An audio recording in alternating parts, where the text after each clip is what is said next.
All right, welcome everyone to Next Level Snap. We are continuing our deck archetype series here today. Lammy, how are you doing this evening? I'm doing great. I'm doing great. How are you? Oh man, it's been a crazy week with work and stuff, but I am ready to record some more Next Level Snap. I'm really excited about this one, and I'm sure you are too. But before we get into that, and before I tell you what deck we're doing today, make sure you are subscribed to Lammy's channel so you do not miss these videos as they are coming out. These are some of the best Snap content if you are looking to get better at the game. So make sure you are following Lammy and you let us know down in the comments below what other deck archetypes you'd like to see us do. So without further ado, we're going to go ahead and get into the archetype we'll be covering today, which is Bounce. And when we talk about Bounce, we're talking about the core Bounce deck that is based around cards like Beast and Falcon, returning cards to your hand and playing a bunch of, a large amount of cards on the final turn or the final couple of turns to overwhelm your opponent.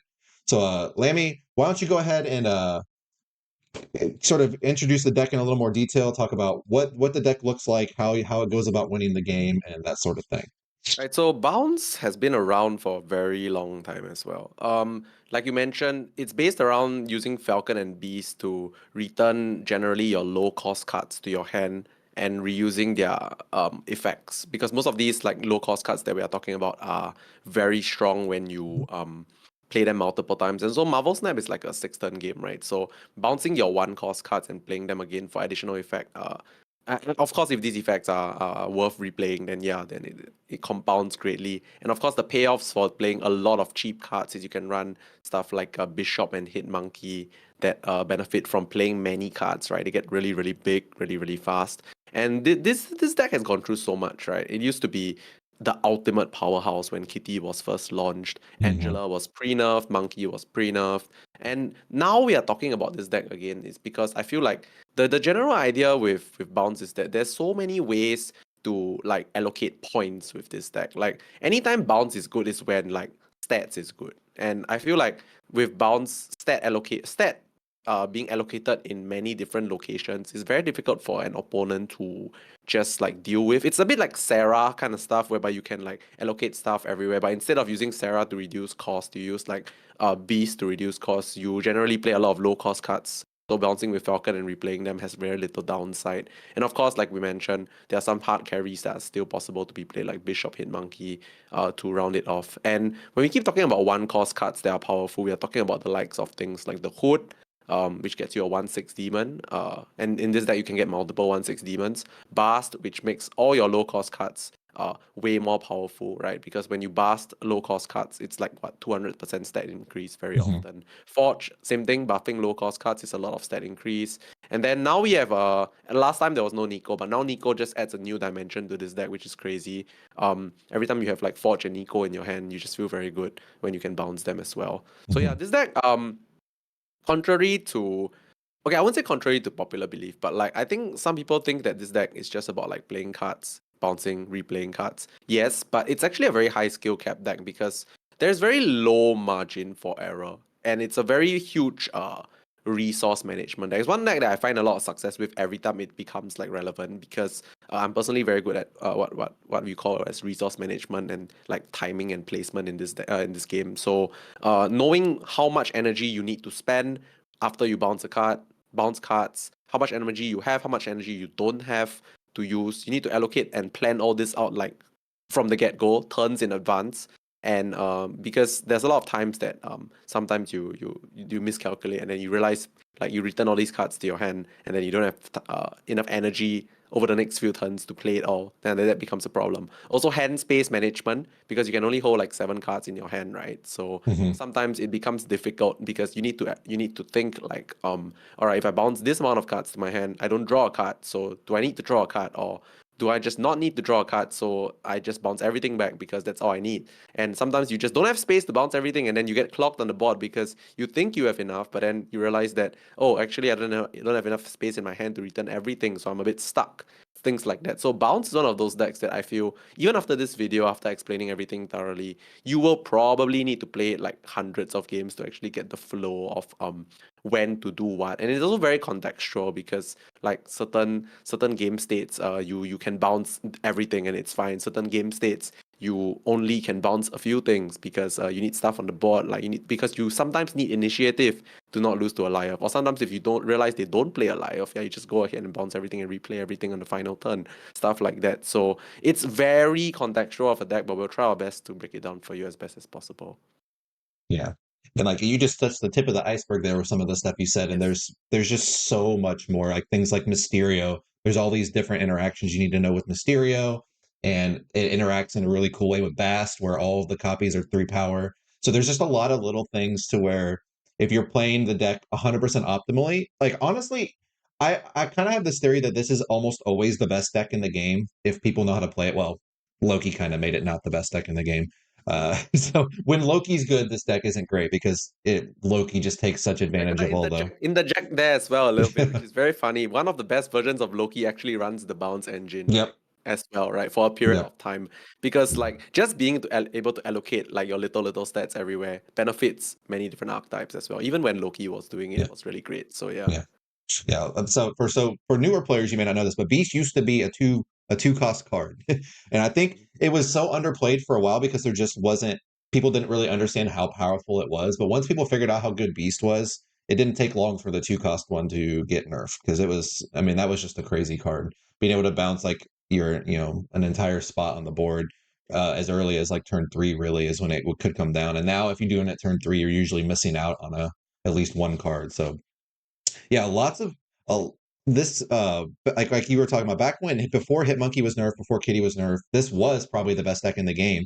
And a lot of the reason that it was kept in check even a little bit was Wave, which has now been changed and no longer does anything against this deck.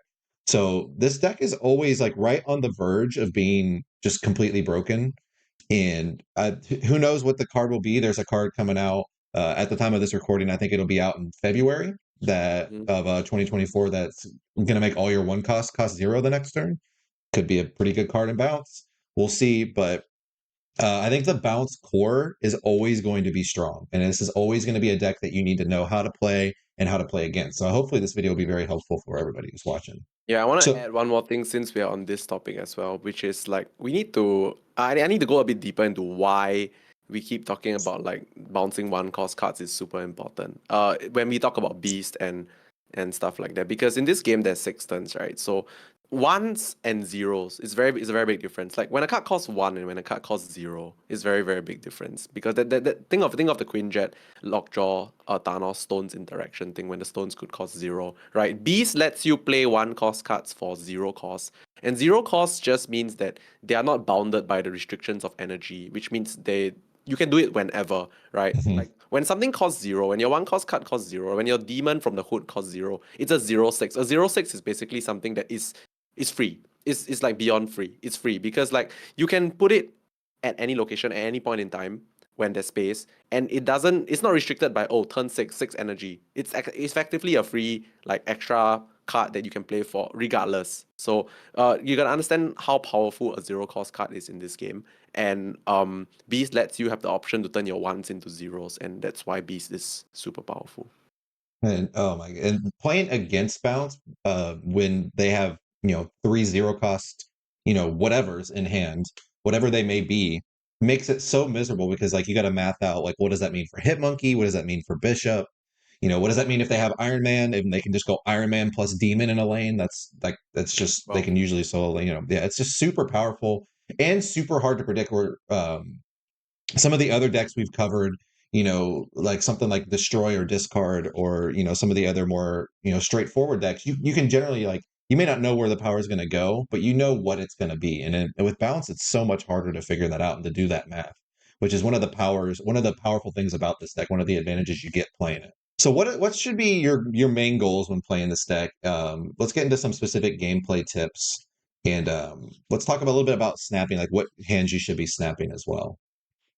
okay, so usually I can give you like the perfect guide to like when to snap with this deck or like what are the best hands like with a certain deck. But with bounce, it's like one of the most contextual things ever. So I'm gonna try and be as generic as possible, while at the same time giving you like enough like information to like make your own deductions. So bounce, this particular build that we have here is very centered around reusing your one cost cards to their maximum potential, right? So generally, a lot of the hands you can snap involve one cost cards plus beast, like any combination of one cost cards. Like it could be the hood and the forge and beast. It could be Hawkeye, Bass, beast. It could be Iceman, Nico, Forge, Nico, beast. Like what I'm driving at here is that like being able to get like 2 copies of a one cost card back to your hand on turn 3 and make them cost 0. Like you don't really even need to worry what they are. Like most of the time it's beneficial because they cost 0 and they have like beneficial effects that can be played again for free. So that's one of the hands that you're looking to snap without any consideration of your opponent's deck or locations yet. Just one cost cards plus a beast because they are usually like beneficial by playing a second time. Some specific ones are like pairings that I want to talk about right now are like Bast with anything in your hand. Like in this deck, like quite literally almost anything. Playing a Bast on turn 1 is very snappable because Bast on turn 1 turns your hood into like it's +6 power on the hood, by the way, because Yeah. it's from -3 to 3. It turns Forge and whatever into a 1/3, which buffs further things. It turns Nico into a 1/3, which means her duplication power turns her from a 1/4 into a 1/6 instead, stuff like that. Mysterio from a 0/4/0 becomes a 3/3/3, which is a 2/9. You turn a 2/4 into a 2/9 with Mysterio and Bast. And of course the old school one, Bast, Iron Man, is just crazy. You turn a 5/0 into a 5/6 that like doubles the power of the entire location thereafter. So snapping on Bast in general with anything in your hand is quite strong. Snapping on this one's very personal to me, but when I see Forge Nico in my hand, I'm always very happy because Forge plus Nico is like a insane pairing, right? Like you go Forge into Nico duplicating, doubling her stats is like 110, that kind of thing. One lesser known one that you can snap on is the Hawkeye one, which I've recently started to love as well. Hawkeye is very interesting because some of these cards when you pair to Hawkeye is one of those cards that like the earlier you draw it the better because it's one of those one cost cards that when you draw late it's really bad. But if you draw it early, it actually compounds really quickly. It's a 1/4 at first, and it'll be a 1/7, and then if you play it a third time, it's a 1/10. It's kind of crazy. So Hawkeye is actually something that I've loved to snap on with any combination of returning cards to your hand. Falcon we talked about a bit less because it's the worst one compared to Beast, Yeah. like slightly worse. But you still need it because you can't play 2 Beast. Let's just put it Yeah. that way. You can't play 2 Beasts. So Falcon is just the second best option. One thing about Falcon is that it has one advantage over Beast, which is you don't have to play it in the location where you want to bounce. You can play it elsewhere. So like sometimes your locations with your one cost cards gets hit by a Cosmo. You're not exactly like screwed or stuck yet, right? The Falcon still can get your other one cost cards back into your hand. So sometimes being able to open up your lanes lets you snap as well because your opponent would think that you are stuck, but you're actually not. Another thing that you can snap on is also just one cost cards plus Bishop. Bishop on turn 3 is super powerful in this deck because it just scales and scales and scales.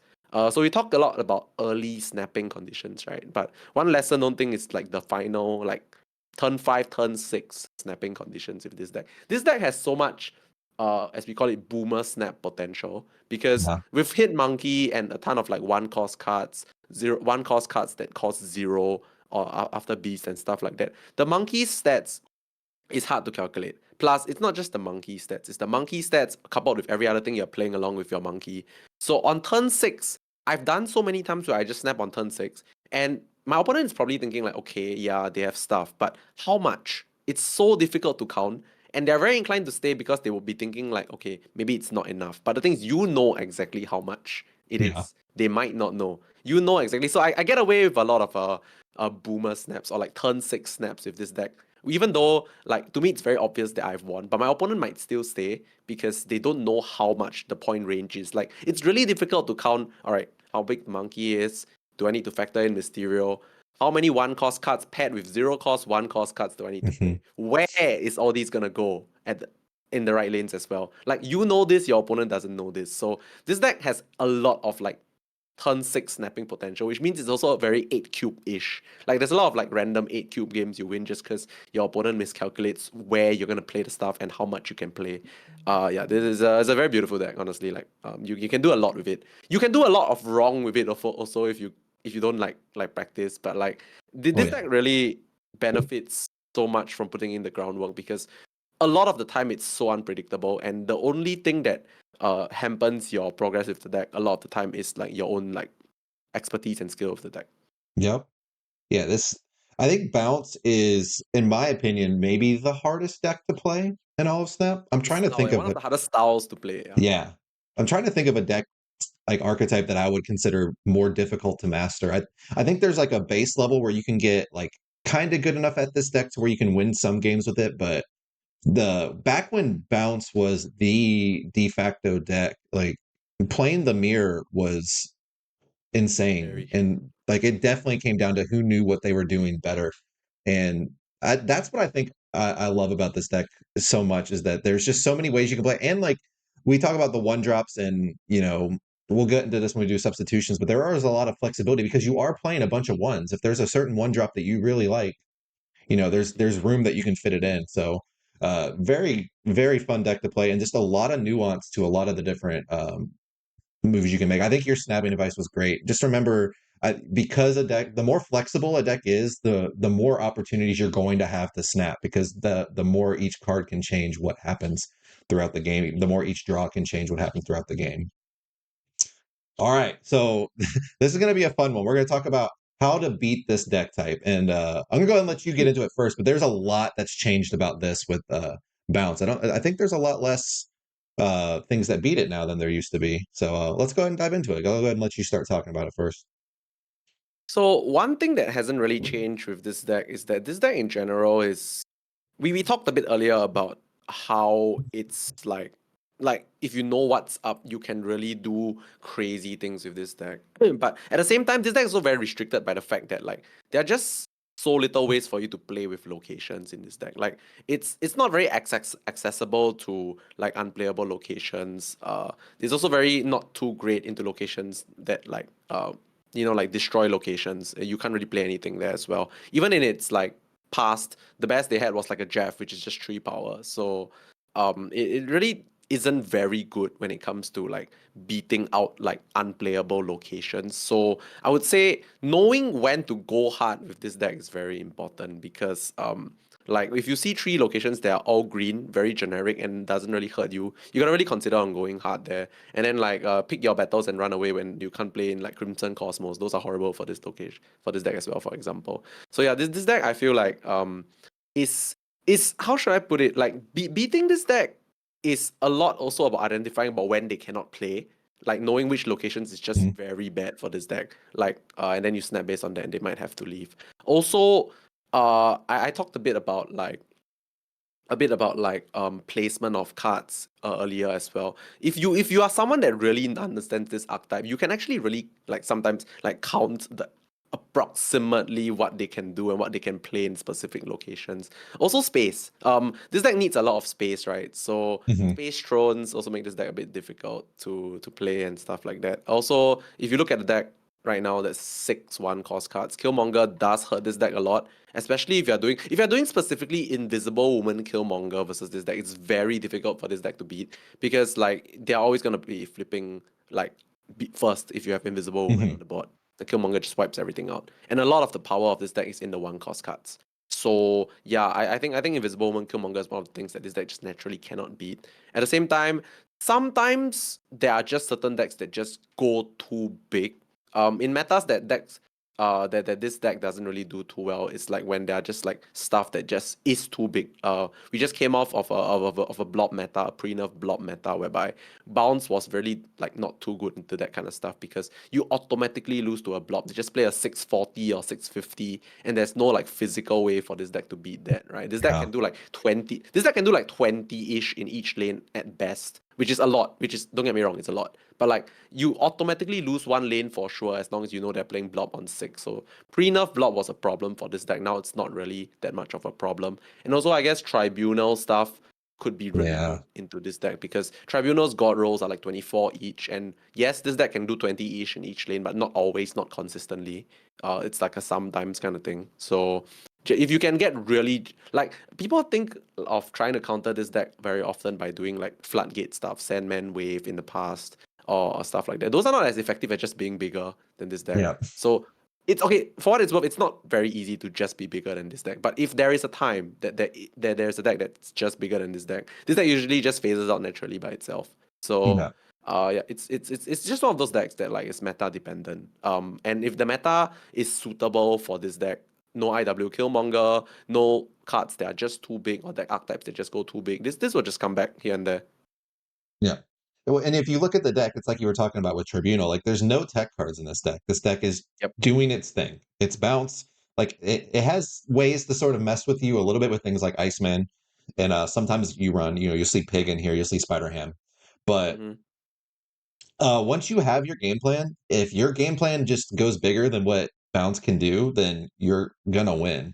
Like, this deck does run Iron Man. Iron Man can help with that sometimes, but also Iron Man costs 5. So you're generally like, if you're playing Iron Man, you need to play it on 5 so that you have Mm-hmm. your turn 6 to do your bounce thing. And if you do that, then they know which lane you have Iron Man in. So there's a lot that can go into it. And like you said, I think the most natural counters are things like Tribunal. Pre-nerf Blob was a good example. A god roll from Destroy can beat this deck. But the thing about Bounce is, like, I think it may not have quite as high of a ceiling, but it's got a very good floor.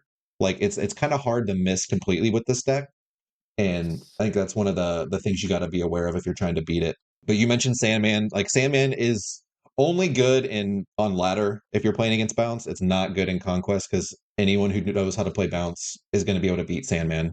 If you're snapping an early Sandman, they're just going to play a bunch of stuff, get ahead, and then Iron Man you, and you probably still lose. And if they can't, then they're just going to leave. So I don't know that I would say Sandman even beats this deck the way that people think it does. Wave into Sandman used to be a way, but with the change to Wave no longer affecting cards below 4, it doesn't really counter this deck the same way it used to. So, like, I agree with you. I think if it's a bounce heavy meta, your best way of beating that is just to play a deck that goes bigger than that. All right, so this should be actually a fun one. We're gonna have a little bit more to talk about here than we normally do. What are some substitutions you can make for this deck? Because I think bounce more than most any deck in the game is very, very flexible. So what would you consider the flex spots in this deck, and what are some cards that you think people could consider subbing in? Yeah, so this segment for this deck is like something that I really like to talk about. It's been something that I've been addressing for months, even in the past as well. So, firstly, what I feel like it's very flexible in this deck is firstly your one cost cards. We mentioned a bit of this earlier as well, that like there are so many one cost cards in the game, right? And there will be more one cost cards in the future as well. Like whatever is most relevant and most good at that point in time should be in the deck. And then of course the lesser ones could be swapped for like whatever you want them to be. Like I cannot see a time where Forge or Nico will be bad, but maybe in like 1 year from now they might be bad, and then the whole one cost package just changes to like a new set of one cost package. But like in the past, we've had a lot of things, right? We've had Spider Mhm. Ham, we've had I don't know, we've had like I've seen Yondu in here as well randomly, Korg just to make life difficult for my opponent as well.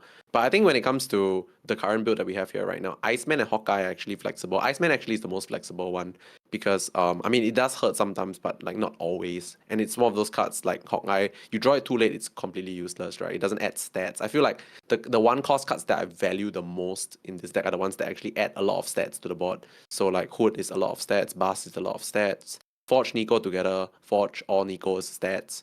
So the stat stuff I feel like in general is just good because it benefits directly to the board, right? So I think Hawkeye Iceman flexible for whatever other one cost stuff you can play in the deck.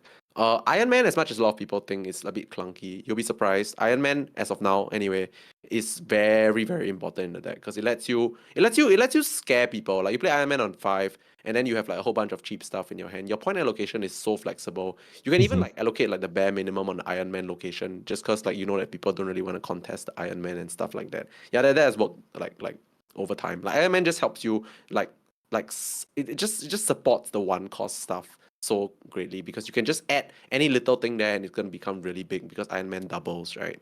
So I Yep. think Iron Man's actually super important. On that note, one more thing that I want to mention, which I've been addressing, like I said, for a very long time, is tech cards in this deck. So one thing about good deck building or about deck building when it comes to well-oiled machine decks. I would call this a very well-oiled machine deck, which is like there's a lot of moving parts, right? Which is why we used to run pre-nerf Chavez, which was one of the reasons why this deck was insane because you had a consistency of drawing early beast with your one cost cards, which was the way to win the game.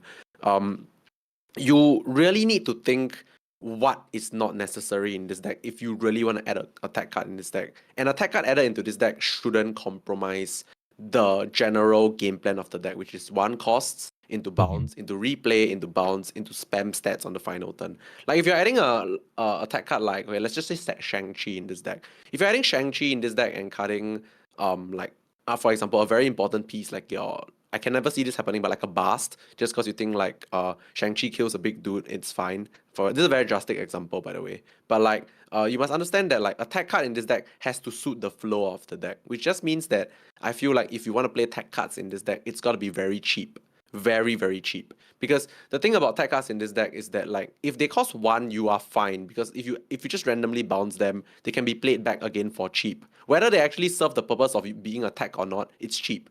It supports Bishop, it supports the monkey, it gets to zero cost with the beast. So I really value that like if you play tech cards like Ham or Iceman in this deck, they are there more because they fit the deck more so than you want to play it like just cost, right? Like it's better Hmm. because they fit the fact that it's one cost. Yeah. So I think it's very difficult to play too expensive and too many tech cards in this deck because you just you okay, so I think you can't afford to have dead air in this deck.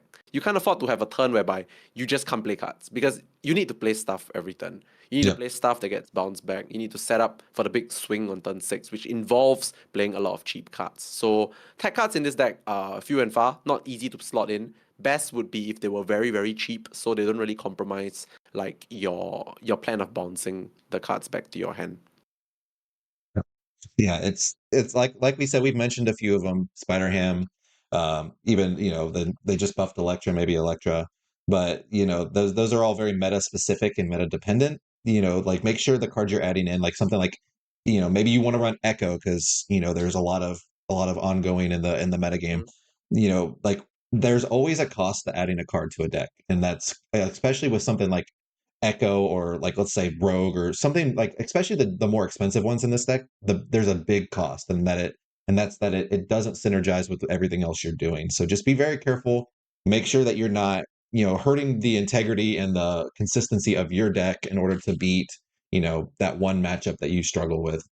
And that's just good advice in general for anytime you're making substitutions to a deck. Yeah, I Definitely, wanna I wanna interject here a yep. bit, which is you mentioned the Echo and the Electra one. Those are super good examples of what fits in this deck.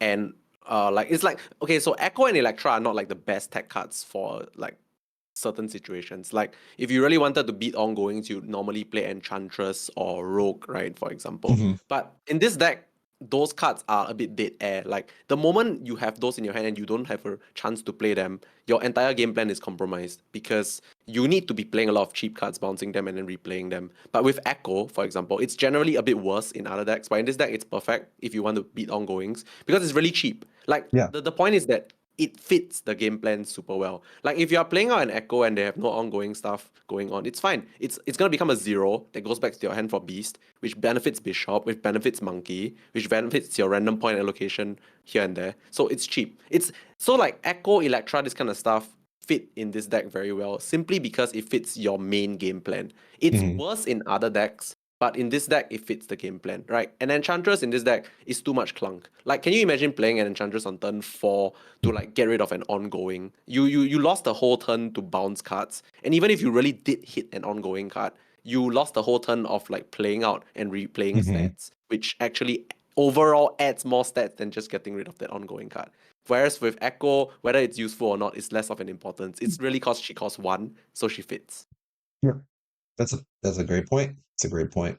I think bounce is very flexible, and I think that enables people to do not enables, but it makes people feel like they can get away with adding an enchantress or a rogue or adding a Shang-Chi, which, maybe, in certain metas, Shang has been good in bounce, Yes. but it's, in general, I think in an open metagame, like you just want to be doing your thing as the best way you can. So just be careful adding tech cards. If there's cards you're missing, obviously, something like we talked about Nico a lot. If you just really don't have Nico, you should pick up Nico. Nico's amazing. Mhm. But if you just don't have the credits right now or it's not in your store or whatever, then yeah, obviously there's other things you can substitute in. Just make sure that they fit with the game plan your deck is trying to do.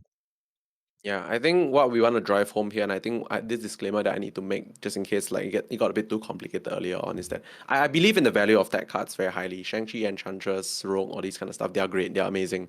But contextual, like you need to see what deck you're adding them into first. Like you could be saying that okay, Shang-Chi is good in this meta, Ench is good in this meta, right? For example. But in this meta, in this deck, for example, if overall adding a inflexible card hurts your deck more, it might just be the correct decision to just say, all right, I can't accommodate this good card in this Hmm. particular deck and just play the deck as it is with less tech, or even with tech that is cheaper but less optimal in other decks, but optimal in this deck. So yeah, tech cards are also something that you need to consider how optimal they are when it comes to encompassing them into your main strategy. And with a deck like Bounce that is so specific in what it's supposed to do, flexible and specific at the same time, the Yeah. cost of the card I think is very important when you consider playing in your deck, like the actual Mhm. cost of the card. Yeah. Yeah. Yeah. Yeah. Summary: something like Shadow King or Echo better than four, 3, 4 cost cards. Yes. Pretty simple. Yes. Awesome. Well, man, there was a lot to talk about with this deck, but I think we've covered a lot of what we wanted to cover. Lamy, why don't you go ahead and kind of wrap everything up? Tell everybody, what would make them want to play this deck if you enjoy this. Why this is what you would enjoy. So, kind of give everybody a summary of what this deck does and what kind of player would enjoy this deck. Right. So firstly, you would enjoy playing this deck if you are me, because I really Yeah. enjoy playing this deck. Yeah. So why I say that is because firstly, this style of deck is one of my favorites in the game ever because it has so much freedom of expression, right? Like you can firstly your deck is very cheap. So there's a lot of ways you can play your cards in many different places. It's very cheap. And you get replayability as well. You get to play these low cost, high power or high efficiency cards multiple times, and you have freedom of allocation or where they can go, and also you have the ability to how should I put it, like I said, it's just very flexible. You can do whatever you want to do. Of course the problem with that is that it comes with a high level of difficulty because there is more options, right? With more Mhm. options it means there's more room for error, there's no set way of playing the deck. So this deck I feel like it's for people that like want a challenge, but challenge for a purpose. Of course, not challenge just to make your life difficult, but like you get the challenge and also the fulfillment from playing it well, playing it right.